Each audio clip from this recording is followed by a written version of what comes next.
President Yoon kept himself busy on the diplomatic front with a week-long trip to South America for the APEC and G20 summits. These multilateral summits brought world leaders together to discuss major global issues, but also gave President Yoon the opportunity for sideline meetings with his counterparts. To delve deeper into his trip, we have our Kim Doan with us here in the studio. Welcome, Doan. Thank you for having me. So what was the main takeaway after a week of diplomatic engagements?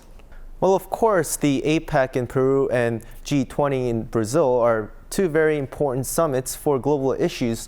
But I do want to start with the fact that these multilateral summits happened after South Korea and other nations found out about North Korea's deployment of troops to Russia and Russia's invasion of Ukraine.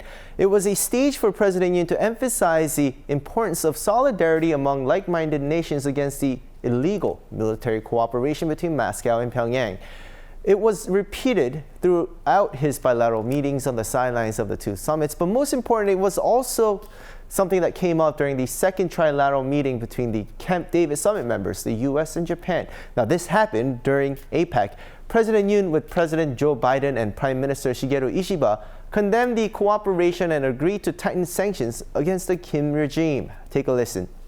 The leaders of the three countries strongly condemned the deployment and participation of North Korean troops in Russia at this meeting. They agreed to share information on North Korea-Russia military cooperation and coordinate a joint response. Additionally, they decided to strengthen cooperation among the three countries further to block North Korea's attempts to acquire funds for weapons of mass destruction through illegal cyber activities.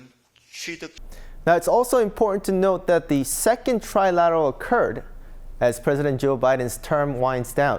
15 months ago, the three leaders met at Camp David in the U.S. and decided to make this an annual event. During this year's meeting, they also announced the establishment of a trilateral secretariat to make the three-way cooperation stronger and firmer. The trilateral secretariat among South Korea, the United States, and Japan will serve to review and coordinate cooperative projects in various fields, including security, economy, advanced technology, and people-to-people exchanges. In accordance with the agreement among the three countries, the position of Secretary General will rotate every 2 years in the order of South Korea, the United States, and Japan. The Secretariat will soon be established within South Korea's Ministry of Foreign Affairs and will operate for the next 2 years.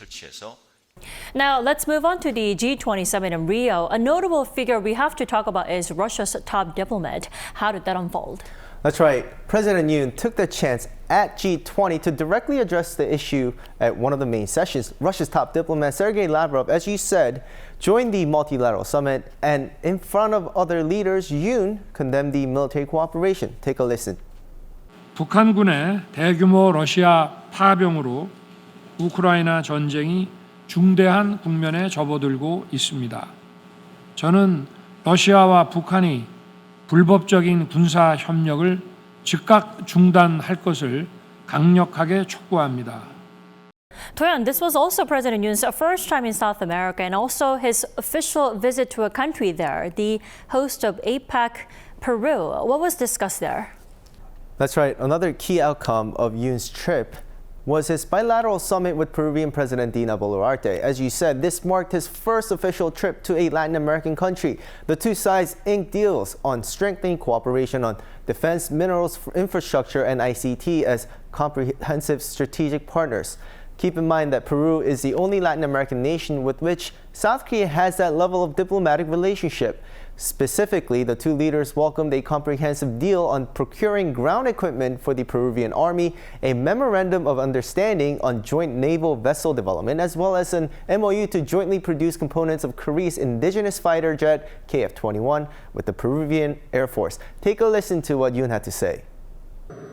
2012년 우리의 KT-1P 기본 훈련기 20대의 수출을 시작으로 양국은 긴밀한 방산 협력 관계를 이어왔고 올해는 우리 기업이 페루 육군과 해군의 전략적 파트너로 선정되어 핵심 사업을 함께 추진해 나가기로 했습니다. This is set to pave the way for more markets in the region, according to the top office. Now, let's turn to the multilateral summits themselves. Now, what were President Yoon's messages at those events? Right, so APEC, as we know, is the biggest regional economic cooperation with its 21 members totaling 61% of the world's GDP. President Yoon emphasized the importance of a free and stable trade and investment environment and proposed cooperative measures to reduce disparities among different social groups and promote shared benefits. It's important to note that South Korea is the chair and the host of next year's APEC Summit. It will be held in Gyeongju City in Gyeongsangbuk-do Province. President Yoon was handed the chairmanship along with South Korea's chair of the Chamber of Commerce, Choi Tae-won, who becomes APEC's Business Advisory Council chair. Now turning to the G20, President Yoon spoke about helping fight global hunger and supporting developing nations. Specifically, he pledged $10 million to battle hunger in Africa and an increase of global food aid by 50,000 tons next year, among other efforts. Yoon also announced South Korea's intent to increase contributions to the International Development Association by 45% compared to 2021. During Session 3, he also pledged to help nations turn to clean energy sources and said South Korea will be a green ladder to help developing nations that are vulnerable to climate change. All right, Doan, thank you for that comprehensive report today. Thank you.